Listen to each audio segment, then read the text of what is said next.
All right, let's get this show started!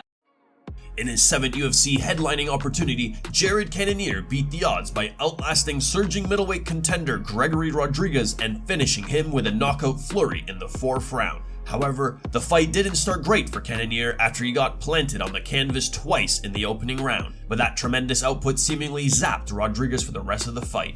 With the win, Cannonier snapped a 2-fight skid and avoided losing 3 straight fights for the first time in his career. Here's how the MMA community reacted to the crazy battle. Bilal Muhammad tweeted, "Wow, what a comeback, he still got it."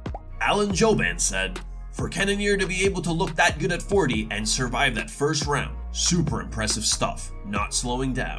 Kenny Florian said, "Wow, Cannonier steals round 3 with that short elbow and ground and pound and now seals the deal in round 4 with a TKO stoppage. RoboCop struggles again with efficiency / pacing himself."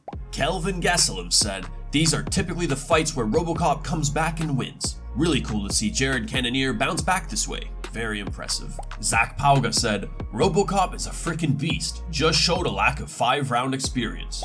Terrence McKinney said, "Give Jared all the bonuses. Bruh is him." Angela Hill said, 2-0 for the 40 plus. During the post-fight presser, Cannonier reacted to the victory and shared that he actually wasn't surprised by RoboCop's size, as it had been evident during Friday's weigh-ins. There was a lot of talk like at weigh-ins, like, this dude is humongous, and obviously you're a former heavyweight. Like, were you surprised at how big this dude is? No, man. When I saw 6'3" on the thing, and I've seen Gregory fight before, the dude is huge. You know, so, but you know, I'm used to that. I'm one of the smaller ones in my family. My brothers are bigger than me. My cousins are all taller and bigger than me. You know, it's nothing to me. So seeing big, tall people is not something I'm like, oh, you're so big and tall. You know what I mean? The bigger and taller you are, the harder they can fall, as far as I'm concerned. Arman Tsarukyan had some things to say to Nina Drama at UFC Vegas 102 last night. Arman jokingly blamed Nina for his back injury that forced him out of a UFC 311 title fight with Islam Makhachev. Blessed to the fight night. It was a great night of fights, and I think everyone had a great time.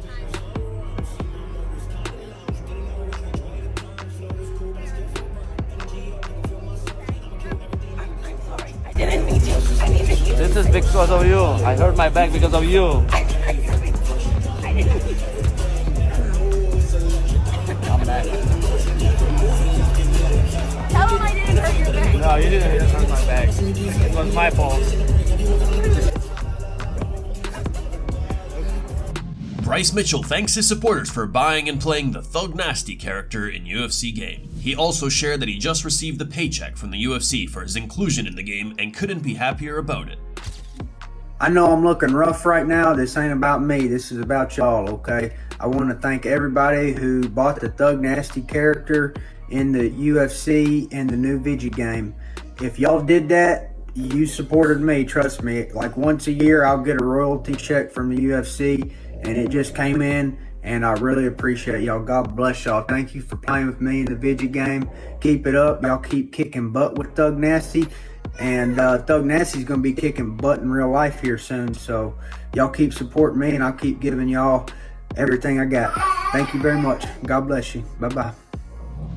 Nate Diaz shared photos and videos of his time with his wife, Misty Brown, on the Valentine's Day evening. The couple celebrated the special day in Paris, even engaging in a playful grappling match.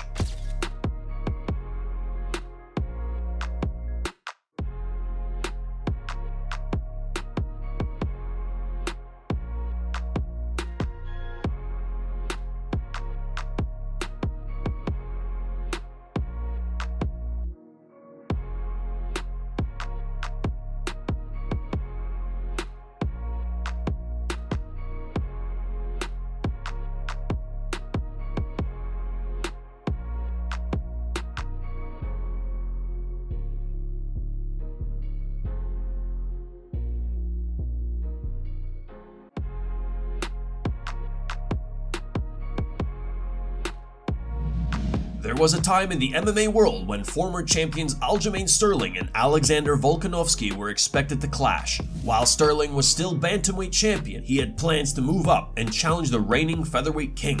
However, those plans were ultimately abandoned and they dropped their titles to younger contenders over a span of months. Now, both of them have come forward to train together as footage of their sparring session emerged on the internet.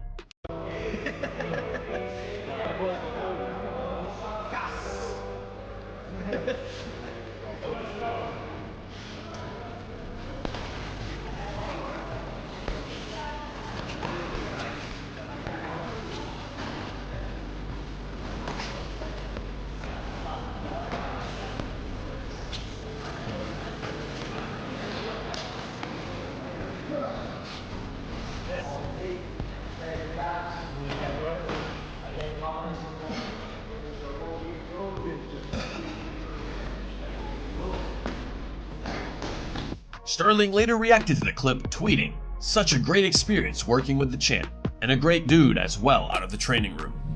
KAMARU Usman has shared his honest take on a potential matchup between DRICUS du Plessis and Khamzat CHIMAEV.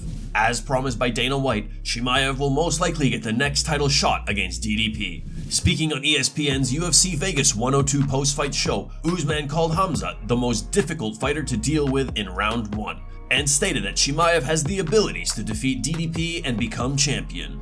So you got to cast it with the best fighter who brings in the biggest amount of draw in terms of audience, and that's Khamzat CHIMAEV. Real quickly, Kamaru, who wins that fight? Y'all just gonna put me on the spot here. I think it's a very intriguing fight because Khamzat CHIMAEV is probably one of the most difficult people to deal with in that first round. And you can't make it to round 2 or 3 if you don't get past 1. So it's a tough one, but I would like to say I think Khamzat CHIMAEV has the tools to be champion. Gilbert Burns and Renato Moicano recently hit back at the criticism aimed at Sean Strickland for his showing in the UFC 312 clash with DRICUS du Plessis. Speaking on their Show Me the Money podcast, Burns and Moicano dismissed the criticism surrounding Strickland's strategy, calling it unwarranted. The duo emphasized that Sean has repeatedly backed up his words with his performance in the past. You can watch the full episode on the Show Me the Money YouTube channel. Link is in the video description.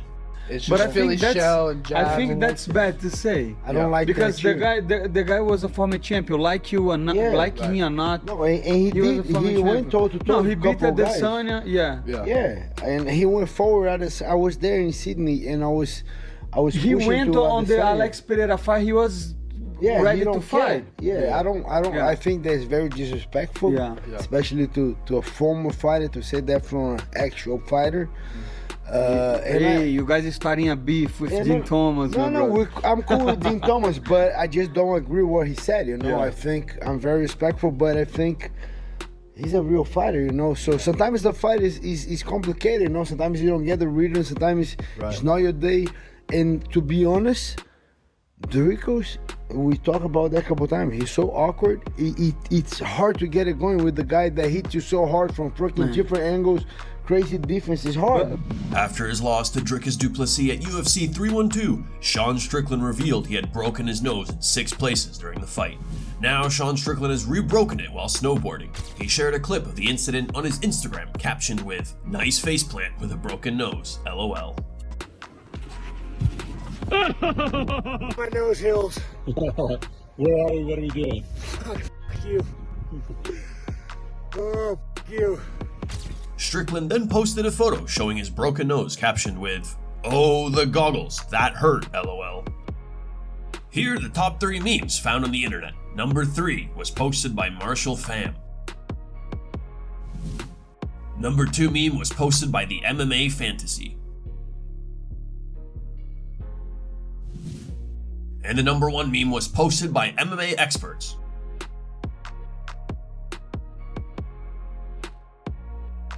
Thank you guys for watching. If you enjoyed the content, please give it a like and subscribe to the channel to stay updated with the latest MMA news.